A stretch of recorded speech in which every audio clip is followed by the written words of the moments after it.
Food poison बड़ा नाम सुना है, किसको कहते हैं? फूड पॉइजनिंग का मतलब ये है कि इन्फेक्शन हो जाना। कोई जरासीम फूड में शामिल हो गया किसी भी रास्ते से, तो वो फूड पॉइजनिंग हो गई। ये ओवर ईटिंग से मुख्तलिफ है। ओवर ईटिंग तो ये है कि आपने अगर बिल्कुल साफ़ सुथरा खाना भी खाया है, लेकिन अपनी जो रिक्वायर्ड ज़रूरत है उससे उससे ज़्यादा ज़्यादा खा लिया है, तो वो ओवर ईटिंग है। ओवर ईटिंग हो। और उसके अपने असरात हैं, फूड पॉइजनिंग के अपने असरात हैं। फूड पॉइजनिंग का मतलब ये है कि अब इन्फेक्शन हो चुका है। अब वो इन्फेक्शन आपके मैदे को भी मुतासिर करेगा, जिगर को भी कर सकता है, आंतों में भी जाएगा और बहुत सारे उसके मसले होंगे जब तक उसको एंटीबायोटिक देकर, यानी ऐसी मेडिसिन जो जरासीम को उसको खत्म ख़त्म कर करती सके। हैं, जब तक वो नहीं दी जाएंगी तब तक वो मसला हल होगा। लेकिन डॉक्टर साहब, यहाँ एक सवाल ये क्रिएट होता है कि आपने कहा कि जरासीम, आपने फूड पॉइजनिंग की जो बेस बनाई है वो बैक्टीरिया जरासीम है जो गए। ये ईद कोई तो नहीं जाते, क्योंकि ऐसा तो नहीं है कि जरासीम की ईद के दिन छुट्टी होती है, बोले यार आज तो मैं जाऊंगा ही। बिल्कुल, ठीक है ना, उनकी तो बिल्कुल ईद ऐसा। वीद का कोई ताल्लुक नहीं है। बिल्कुल। तो ये पूरा पूरा साल नहीं गया जरासीम हमारे मैदे के अंदर, पेट के अंदर खाते हुए, ये ईद के दिन ही क्यों चला गया ये बैक्टीरिया या जरासीम? असल में अनफॉर्चुनेटली मैं ये कहूँगा, जो जिस किस्म की हमारी हैंडलिंग है गोश्त की और जिस तरीके से हम ये पूरी प्रोसेस करते हैं, मतलब हमारा दीन माशाल्लाह हमें सफाई सिखाता है, नफासत सिखाता है।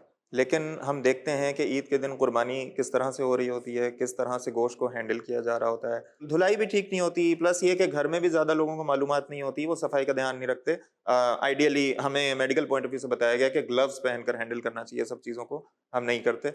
हमारे हाथ कभी धुले हुए होते हैं, कभी नहीं धुले हुए होते हैं, कभी हमारे हाथों में जरासीम मौजूद होते हैं। हम उन हाथों से गोश्त का इस्तेमाल करते हैं और गोश्त में वो जरासीम लग जाते हैं। मैं अगर आपकी बात का कोई खुलासा बयान करने की कोशिश करूं, तो एक इमेजिनेशन के साथ अगर हम चलते हैं कि गोश्त कटकर घर में आ गया, अब वो तो नीचे मिट्टी भी लगी है, जो भी मतलब गर्दो गुबार लगा है, वो तो सड़क पर खुला पड़ा गोश्त पड़ा हुआ, कोई दुकान तो है नहीं जहाँ पर गोश्त कटा हुआ हो, तो मेन सड़क पर है, धूप भी आ रही है, हवाई भी आ रही है, जो भी कुछ माहौल बना हुआ है, और जिस तरह हाथ से वो भर भर कर बास्केट में या टोकरी में डालकर वो बिल्कुल। किस घर पहुंचाया गया। अब घर वालों को भी पकाने की जल्दी है, क्योंकि पीछे से आवाज़ें भी आ रही हैं, भाई कब पकेगा कब पकेगा। अच्छा, उसने आने में भी देर कर दी, काटने में भी देर कर दी, वो भी चाय पीते पीते काटता रहा, तो उसने भी काफ़ी लेट कर दिया। तो ये सारे तकरीबन घरों में ये माहौल बना हुआ होता है।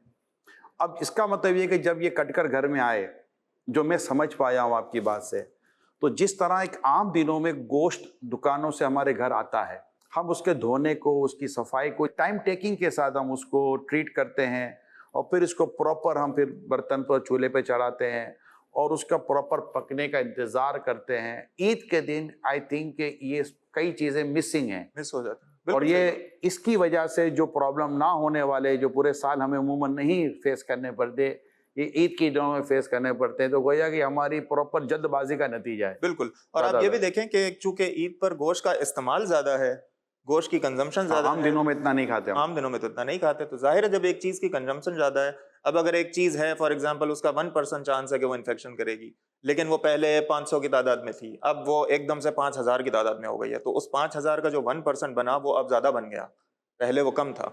तो अब आपको ज़्यादा चांस है कि आप कोई ना कोई ऐसी गलती कर देंगे सफाई में जिससे जरासीम रह जाएंगे, इन्फेक्शन फैल जाएगा। पहले कम गोश्त इस्तेमाल हो रहा था, अब ज़्यादा हो रहा है।